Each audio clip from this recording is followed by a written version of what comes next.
You got this. Relax. I'm back with another Moana video exploring the many gods, demigods, and otherworldly entities that Moana helps on her adventures. There are likely few people in human history that have accomplished as much as she has, including crossing the ocean, entering Lalotai, and facing down deadly forces. She has made many friends and allies during her adventures, often acting as the hero in their narratives. Today, I'll recap every powerful person that Moana has helped so far. You leveled up. Yeah. So, does this mean? Yes. Number 1. Tafiti. Centuries before the start of Moana, the goddess Tafiti joined the ocean as one of the first sentient creatures on Earth. The embodiment of nature, she became the first island of Polynesia, which all the others are derived from. Her islands formed the basis for all life, as wildlife and eventually humans were able to grow and thrive from her creatures. Without Tafiti, Moana and her people would never have come to exist. Tafiti lived in peace as one of these islands before she was approached by the desperate demigod Maui. Maui, who had spent centuries doing everything in his power to give back to humanity, came to the realization that he had done it all, and few things could excel past his previous feats. However, his desire to prove himself outweighed any risk, and he chose to compete with various monsters and power-hungry individuals to steal Tafiti's heart. Unlike his rivals, Maui is successful, taking the goddess's heart in the name of humanity. Without her heart, Tafiti twisted into a vengeful and angry husk of herself, becoming the violent Te Kā. Te Kā pursued Maui, sinking his ship and stranding him on a desolate island. However, Tafiti's heart was lost at sea, allowing Te Kā to exist for centuries. As a result, a curse plunges the world into darkness for centuries, causing civilizations to drift apart and life on the islands to become harder as time went on. By the time Moana is a teenager, it's nearly impossible to sail and the fish around Motunui have disappeared. Yet none of this stops Moana from fulfilling her destiny. Having grown up hearing stories about Tafiti and Maui, Moana doesn't hesitate to take the heart, which she discovered as a child, steal a boat, and sail alone to distant shores. She finds Maui along the way, and together they go on a life-altering journey to return the heart.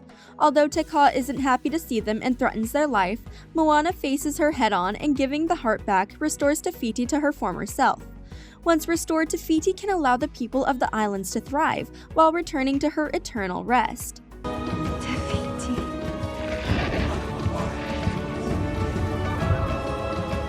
Number 2. Matangi. When Moana is sent on a voyage to find the lost island of Motufatu, she is ill-prepared for the many dangers she'll face. The power-hungry god Nalo had put many hurdles within the ocean to prevent humans from reaching the island and lifting his curse. One of the first obstacles Moana's crew faces is the Kakamora and a giant clam. As it turns out, the Kakamora once lived in the same waters as Motufatu, but Nalo's massive storm prevented them from returning home. They had almost reached their destination before encountering the giant clam, which would eat any ship that passed through its mouth. The Kakamora promised to help Moana reach Motufatu if she could take down the clam, and they equip her with tranquilizing spears when she agrees. Moana's crew sails into the mouth of the clam, but when they drop all of their spears into the water, they are swallowed and submerged by a whirlpool. On the other side of the whirlpool, the crew find themselves in a prison where they encounter Maui and a new demigoddess, Matangi. Matangi is the enforcer of Nalo's will, who was instructed to capture Maui and prevent him from reaching Motufatu.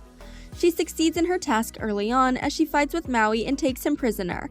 However, she only kept him in one place because she wanted to reunite him with Moana, believing they only stood a chance at defeating Nalo if the old friends worked together. As it turns out, Matangi isn't a villain after all and is forced to help Nalo against her will. She doesn't go into specifics, but she tells Moana that she can't leave the prison and that her freedom hinges on Nalo's defeat. Although Matangi's past, including her relationship with Nalo, remains a mystery, she offers helpful advice to Moana during her duration in the prison. She explains that being a wayfinder requires taking the path less traveled, as getting lost is a key component of making new discoveries. She teaches Moana that she'll need to think outside of the box to succeed in her journey, and that she can't be afraid to take chances. When she's certain that Moana has taken her words to heart, she allows the crew to use a gateway for the gods. The gateway transports them through a celestial plane, saving them countless weeks of travel and depositing them directly into Motufatu's waters. When Moana successfully reaches Motufatu and breaks the island's curse, she supposedly releases Matangi from her prison at the same time. However, Matangi isn't shown again until the mid-credit scene where she stands before Nalo. Nalo rightfully claims that Matangi is the one who helped Moana, which directly defied his orders. She pretends to be ignorant but is ultimately apprehended with magical binds. The scene implies that Nalo is much stronger than Matangi and their deal isn't easily broken. I left the theater with the impression that, although Matangi has helped her once already, she'll end up helping Moana again in the future. A true wayfinder doesn't know the path at all. That's the whole point. Number 3. Maui. The first demigod that Moana meets is the infamous Maui. Although he had spent centuries helping humanity with gifts like longer days and warming fires, he was most well known for his slight against Te Fiti. His decision to steal her heart plunged the world into darkness and added strife to humanity for generations. However, as selfish as his actions seemed, they came from a place of heartbreak and self-loathing. After saving Maui from the desolate island, recovering his fishhook, and sailing with him for several days, Moana comes to learn more about his past. She discovers that his human parents abandoned him as a baby, leaving him to the mercy of the gods.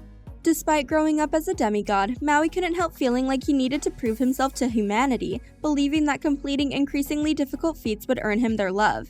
He craved acceptance and belonging, but nothing he did felt good enough.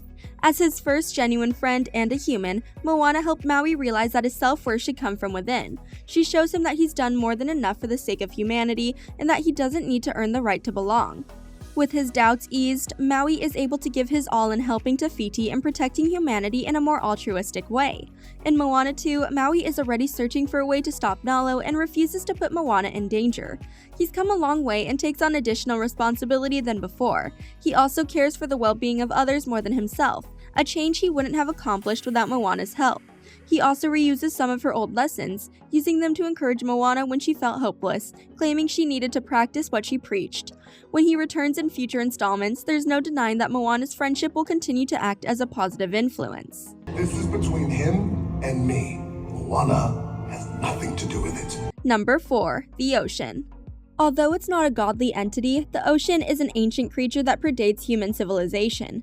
When Te Fiti lost her heart, humanity claimed the ocean would choose someone worthy to restore her heart and save them from their prolonged darkness. However, the story became a fairy tale and superstition as centuries passed, with only a few people keeping the narrative alive. Moana's grandmother Tala was one of these people.